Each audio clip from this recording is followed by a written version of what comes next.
प्रयागराज में एक बहुत बड़ा माफिया, कन्वर्जन माफिया, उसका केस अभी सुप्रीम कोर्ट तक आया था। एक यूनिवर्सिटी का वाइस चांसलर भी बन के बैठा हुआ है, लाल। हाँ, मतलब उसके खिलाफ ऐसे लगता है कि उसको एफआईआर होती, उसके पहले उसकी बेल हो जाती है। इतना तगड़ा नेटवर्क, इतना पैसा। तो अगर भारत को सुरक्षित बनाना है तो अब समय आ चुका है, सबसे पहले न्यायपालिका को भ्रष्टाचार मुक्त बनाना पड़ेगा। बहुत भ्रष्टाचार, न्याय बिक रहा है, बस खरीदने वाला चाहिए। आप क्या खरीदार नहीं होंगे, नहीं खरीद पा रहे होंगे, अलग बात है, लेकिन बिक रहा है, यह कड़वी सच्चाई है। और यह न्यायपालिका का भ्रष्टाचार हमारी राष्ट्र की सुरक्षा के लिए बहुत बड़ा खतरा।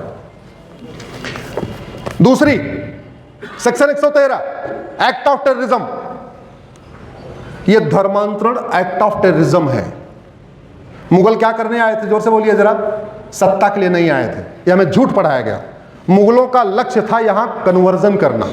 सत्ता उनके लिए साधन था, क्योंकि सत्ता प्राप्त करने के बाद कन्वर्ट कराना आसान होता। अंग्रेज भी यहां कोई बिजनेस व्यापार करने नहीं आए थे, अंग्रेज क्रिश्चियनिटी को फैलाने आए थे। सत्ता उनके लिए साधन था, वो जब साधन मिल गया उसका उपयोग किया, उन्होंने कन्वर्ट किया। सेक्शन 147 वेजिंग वॉर, धर्मांतरण से बड़ा वेजिंग वॉर क्या है।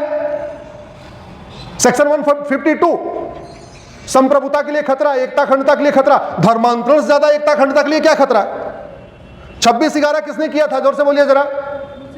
किसने किया था? नहीं, शब्द ठीक उपयोग करिए, कन्वर्टेड हिंदू ने। 26/11 किसने किया, जोर से बोलिए जरा। अल फलाह के डॉक्टर कौन है? अफजल गुरु कौन था? बुरहान वानी कौन था? याकूब मनन कौन था? लफ्ज़ जिहाद कौन करते हैं? लैंड जिहाद कौन करते हैं? घुसपैठियों को कौन बसाता है? धर्मांतरण कौन कराता है? अरे जब भारत में सारी की सारी अराजकता कन्वर्टेड हिंदू ही कर रहे हैं, वो कन्वर्ट होते ही हिंदुओं के दुश्मन बन जा रहे हैं, तो भारत के लिए सबसे बड़ा कन्वर्जन है, खतरा कन्वर्जन है कि नहीं है। स्वामी विवेकानंद जी कहते थे, एक हिंदू कन्वर्ट होता तो एक हिंदू कम नहीं होता, बल्कि हिंदुओं का एक नया दुश्मन पैदा हो जाता है। इस कन्वर्जन को कौन रोकेगा? चिंतन मंथन करने से, सेमिनार करने से, कॉन्क्लेव करने से, प्रेस कॉन्फ्रेंस करने से, टीवी पे बहस करने से, अखबार में लेख लिखने से, अखबार में खबर छपने से धर्मांतरण रुक जाएगा क्या? नहीं, धर्मांतरण रुकेगा जब राम नीति लागू होगी, भय बिन होए न प्रीत। धर्मांतरण तब रुकेगा जब कृष्ण नीति लागू होगी, सठे साठम समाचरित। धर्मांतरण तब रुकेगा जब पूर्वजों की बात लागू की जाएगी, लोहा लोहे को काटता है।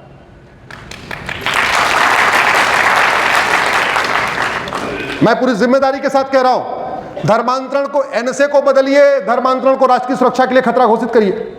यूएपीए को बदलिए, धर्मांतरण को अनलॉफुल एक्टिविटी डिक्लेयर करिए।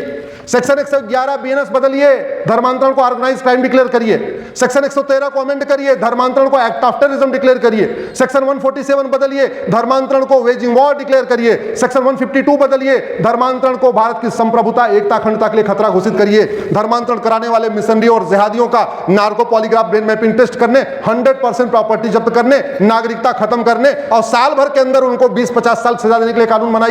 मैं गारंटी के साथ कहता हूं, कल से अगर धर्मांतरण रुक जाए तो आजीवन में वकालत छोड़ दूंगा। खौफ भय बिन होए सठे साठ्यम, तो संविधान निर्माताओं की ये काम है। और आपको जान के आश्चर्य होगा, मैं पहले भी कई बार कह चुका हूं, आज संविधान दिवस के दिन फिर से कह रहा हूं, हमारे सभी हाई कोर्ट के जजों को, सुप्रीम कोर्ट के जजों को, सांसदों को, विधायकों को, मंत्रियों को, मुख्यमंत्रियों को पर डे शेड्यूल 3 की अपनी शपथ को पढ़ना चाहिए।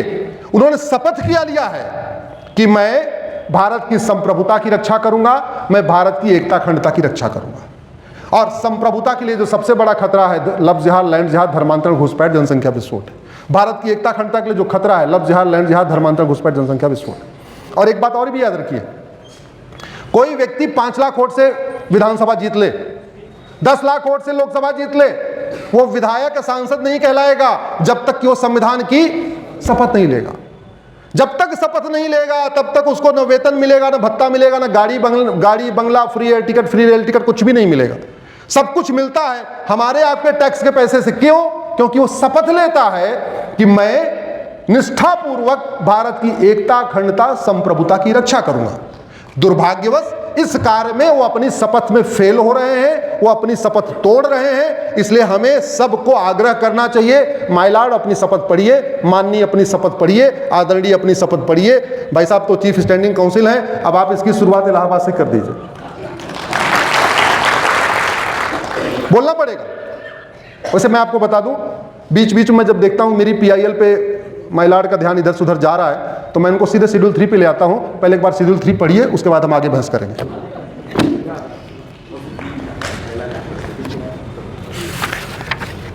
एक जो बहुत बड़ा डिस्टरबेंस क्रिएट हो रखा है वो आर्टिकल 25 की गलत व्याख्या के कारण और आर्टिकल 30 की गलत व्याख्या के कारण, या ये कहिए आर्टिकल 25 से 30 की गलत व्याख्या के कारण हो चुका है। हालांकि कुछ जजेज अभी इसको समझने लग गए हैं, कुछ माननीय जजों का इस पे धीरे धीरे वो अपने विचार बदल रहे हैं, चीज़ें बदल रही हैं, लेकिन इस पे पूरे देश में, और इसके लिए मैं चाहता हूं कि अधिवक्ता परिषद भारत के प्रत्येक कोर्ट में, विशेष रूप से प्रत्येक हाई कोर्ट में कॉन्क्लेव आयोजित करें, एक सेमिनार आयोजित करें। कोशिश करें अगर वहां पे चीफ जस्टिस आ जाएं तो और अच्छा है, ना चीफ जस्टिस आए तो सीनियर जजों को वहां बुलाएं, लेकिन आर्टिकल 25 से 30 के ऊपर चर्चा करें कि आर्टिकल 25-30 कहता क्या है। आर्टिकल 30 कहता है कि जो भी भारत में माइनॉरिटी है वो अपना एजुकेशन इंस्टीट्यूशन खोल सकता है। किसके, कौन खोल सकता है, जोर से बोलिए, माइनॉरिटी। लेकिन संविधान में यह नहीं लिखा है माइनॉरिटी कौन होगा। भारत के किसी कानून में नहीं लिखा हुआ है कि माइनॉरिटी कौन होगा, न संविधान में लिखा है माइनॉरिटी कौन होगा, न किसी कानून में लिखा है माइनॉरिटी कौन होगा। इसके बावजूद माइनॉरिटी कमीशन चल रहा है, माइनॉरिटी अफेयर मिनिस्ट्री चल रही है, वक्फ बोर्ड चल रहा है, वक्फ ट्रिब्यूनल चल रहा है, माइनॉरिटी के नाम पे लोन चल रहा है, माइनॉरिटी के नाम पे वजीफा चल रहा है, माइनॉरिटी के नाम पे अलीगढ़ चल रही है, माइनॉरिटी के नाम पे जामिया चल रही है, माइनॉरिटी के नाम पे मदरसे चल रहे हैं, माइनॉरिटी के नाम पे हरियाणा वाली जो पकड़ी गई, क्या नाम है उसका, अल फलाह। ऐसे भारत में कम से कम 100 अल फलाह चल रहे हैं, एक दो नहीं, 100। और खतरा कितना बढ़ गया इसको सोचिए आप। पहले अनपढ़ अनाड़ी गंवार गड़बड़ी करते थे। क्या गड़बड़ी करते थे? रोटी बनाते समय थूक देते थे, जूस में पेशाब मिला देते थे, ढाबे में काम करते थे, सब्जी बनाने के बाद उसमें लैट्रिन कर देते थे। ऐसे वीडियो आ चुके हैं। कल पर इस हफ्ते 2 घटनाएं आई हैं जो बहुत कुछ हमारे माननीयों को सोचने के लिए मजबूर कर रही हैं, उनको सोचना चाहिए। बागपत से घटना आई है, तीसरी कक्षा के छात्र जो 8 और 9 साल का था, लंच के दौरान उसने अपने साथी बच्चों की बोतल में पेशाब कर दिया। बागपत के सरकारी स्कूल की घटना, गूगल कर लीजिएगा, पिछले हफ्ते की घटना। फिर एक घटना आई है बदायूं में, जूनियर हाई स्कूल में, वो को एजुकेशन था, वहां लड़के लड़की दोनों पढ़ते थे। बेटियां जैसे ही गई लंच में, बाथरूम में कहीं गई हाथ वाथ धोने, उनकी बोतल लिया, गए और उसमें पेशाब कर दिया। ये 7वीं 8वीं साल, 7-8 साल के बच्चे, 12 साल के बच्चे, 14 साल के बच्चों में नफरत कौन फैला रहा है? कौन सिखा रहा है? क्या समाधान है? अब इसके ऊपर गंभीरता के साथ चर्चा करना पड़ेगा। 400 डॉक्टर रडार पे हैं। 400 डॉक्टरों की जो पूरी प्लानिंग थी वो भारत के 200 जिलों में बम विस्फोट करने की थी। टोटल 200 जिलों के, ये देखिए आपको दिख रहा होगा, उत्तर भारत के 200 जिलों में बम विस्फोट की प्लानिंग। इसमें गाड़ियों की व्यवस्था हो चुकी थी, 32 कुंटल RDX रखा जा चुका था, पूरी तैयारी हो चुकी थी। 6 दिसंबर की डेट फिक्स हो गई थी कि गाड़ियां यहां से निकलेंगी, यहाँ जाएंगी, काशी जाएंगी, मथुरा जाएंगी, अयोध्या जाएंगी, भद्रकाली जाएंगी, भोजशाला जाएंगी, हरिद्वार जाएंगी, गुड़गांव जाएंगी, नोएडा जाएंगी, गाजियाबाद जाएंगी। स्थान चयनित हो चुके थे, 200 स्थान टारगेट हो गए थे कि यहाँ 200 गाड़ियां जाएंगी और गाड़ी में बम ब्लास्ट हो जाएगी। तो पहले अनपढ़ अनाड़ी गंवार गड़बड़ी कर रहे थे, 20, 25, 30, 40 साल वाले, फिर छोटे बच्चे करने लग गए, फिर थोड़ा और लेवल बढ़ा, सिपाही पकड़े गए, हवलदार पकड़े गए, लेखपाल पकड़े गए, पटवारी पकड़े गए, फिर थोड़ा और लेवल बढ़ा तो डॉक्टर पकड़े जाने लग गए, इंजीनियर पकड़े जाने लग गए, प्रोफेसर पकड़े जाने लग गए। अब बचा क्या है? अब एक तो ट्रेन का ड्राइवर बचा है कि किसी दिन ट्रेन ले जाए दूसरी गाड़ी में ठोक दे, 2-3 हजार लोग जाए। किसी दिन पायलट रेडिकलाइज हो गया, अगर पायलट 300 लोगों को ले जाकर सीधे ठोक देगा। बस का ड्राइवर रेडिकलाइज हो जाएगा, 50-60 लोगों को मारेगा। हमारे माननीय सुप्रीम कोर्ट में हफ्ते में एक बार सामूहिक लंच करते हैं हमारे माननीय जो हमारे 34 जज हैं। पता चला वो कुक रेडिकलाइज हो गया। बुधवार के दिन लंच करते हैं हमारे सारे माननीय। क्या होगा हमारे माननीयों का, जोर से बताइए जरा। अभी संसद का सत्र शुरू होने वाला है, लोकसभा राज्यसभा चलेगी।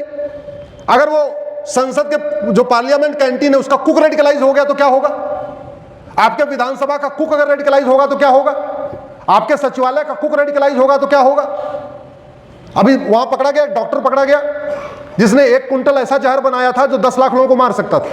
भोपाल गैस जो निकली थी उससे भी खतरनाक जहर उसने पैदा कर लिया था। ये हो रहा है ना। इसके बावजूद भारत में आज तक मानव अधिकार के ऊपर ढंग से चर्चा ही नहीं हुई। दिक्कत ये हो रही है, भेड़िया भी जानवर है और हिरण भी जानवर है। मामला सुप्रीम कोर्ट में जाता है तो हमारे माइलॉर्ड कहते हैं क्योंकि भेड़िया इज एनिमल, हिरन is animal, both are animal, article 14 से equality before law, equal protection of law, तो भेड़िया एनिमल को एक बराबर कंसीडर किया जाए। ऐसा होना चाहिए क्या?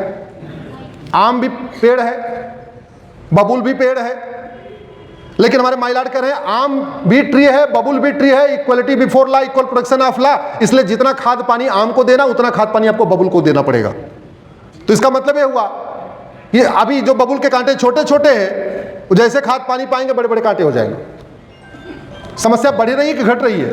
ये मिस इंटरप्रिटेशन हो रहा है, ये संविधान का मिस इंटरप्रिटेशन हो रहा है। अरे ये भारत का संविधान भारत की संस्कृति की रक्षा के लिए, लोगों की सुरक्षा के लिए बना हुआ है। हम लोग संविधान के लिए नहीं बने, ये संविधान हमारे लिए बना हुआ है। हमारी वर्तमान परिस्थितियों में क्या आवश्यकता है उसके हिसाब से संविधान की व्याख्या करनी है। आर्टिकल 30 कहता है कोई भी माइनॉरिटी हो एजुकेशन इंस्टीट्यूशन खोल सकता है। सुप्रीम कोर्ट ने अपने कई जजमेंट में यह गलत फैसला दिया जहां उन्होंने एजुकेशन इंस्टीट्यूशन को रिलीजियस एजुकेशन इंस्टीट्यूशन मान लिया। भारत का संविधान मदरसा खोलने की छूट देता ही नहीं है। हमारे पीछे सारे विद्वान अधिवक्ता बैठे हुए, आर्टिकल 30 को ध्यान से पढ़ें और अब आने वाले टाइम में हाई कोर्ट सुप्रीम कोर्ट में ऐसे मैटर आए तो उनको दिखाएं। आर्टिकल 30 कहता है, 27 कहता है मजहब को प्रमोट करने के लिए 1 रुपए खर्च मत करना। याद रखिए, धर्म को प्रमोट करने पे रोक नहीं है। किसको प्रमोट करने पे रोक है? मजहब। और धर्म और मजहब बहुत अंतर होता है। ज्यादा डिटेल आपको जानना है तो मेरी PIL चल रही है धर्म और रिलीजन के ऊपर, मैंने उसमें 25 अंतर बताए हैं। धर्म क्या होता है, रिलीजन क्या होता है। एक अंतर मोटा मोटा बता देता हूं, धर्म जोड़ता है, रिलीजन तोड़ता है। जोर से बोलिए, धर्म जोड़ता है और मजहब, धर्म जोड़ता है और मजहब। यह हमारे संविधान की शपथ लेने निर्माताओं को पता था, संविधान निर्माताओं को। इसीलिए उन्होंने जब फ्रीडम ऑफ रिलीजन दिया तो 3 बैरियर डाल दिया आर्टिकल 25 में, subject to public order, health and morality. और आर्टिकल 30 में स्कूल खोलने की परमिशन देने से पहले आर्टिकल 27 में कह दिया मजहब को प्रमोट करने के लिए सरकार 1 रुपए खर्च नहीं करेगी। आर्टिकल 28 में कह दिया किसी भी सरकार के द्वारा मान्यता प्राप्त किसी भी स्कूल में कोई मजहबी तालीम नहीं दी जाएगी। और फिर आर्टिकल 30 में कहा कि जो माइनॉरिटी है वो एजुकेशन इंस्टीट्यूशन खोल सकता है, यानी सेकुलर एजुकेशन इंस्टीट्यूशन खोल सकता है, यानी इंजीनियरिंग कॉलेज खोल सकता है, मेडिकल कॉलेज खोल सकता है, लॉ कॉलेज खोल सकता है। मदरसा खोलने कहीं परमिशन ही नहीं है। लेकिन इस बात को जब तक सारे हाई कोर्ट में सेमिनार कर करके माननीय जजों के सामने नहीं रखा जाएगा तब तक उनको डाइजेस्ट नहीं होगा। क्यों नहीं डाइजेस्ट होगा? क्योंकि 75 साल से एक ही बात उनके दिमाग में बैठी हुई है कि आर्टिकल 30 मदरसा खोलने की परमिशन देता है। बिल्कुल नहीं देता, क्योंकि मदरसा एजुकेशन इंस्टीट्यूशन नहीं है, मदरसा दीनी तालीम सेंटर है। मदरसा मजहब को प्रमोट करता है, ह्यूमनिज्म को नहीं।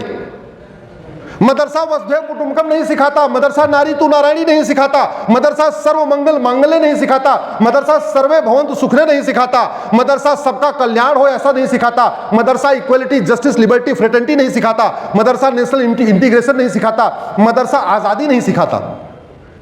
सच्चाई तो यह है, धर्म वसुधैव कुटुंबकम की बात करता है, मजहब कहता वसुधैव कुटुंबकम नहीं। जो हमारे में आ गए वो कुटुंब के हैं, नहीं तो नहीं। धर्म यूनिवर्सल ब्रदरहुड सिखाता है, मजहब ब्रदरहुड एमंग रिलीजन सिखाता है। यह अंतर है।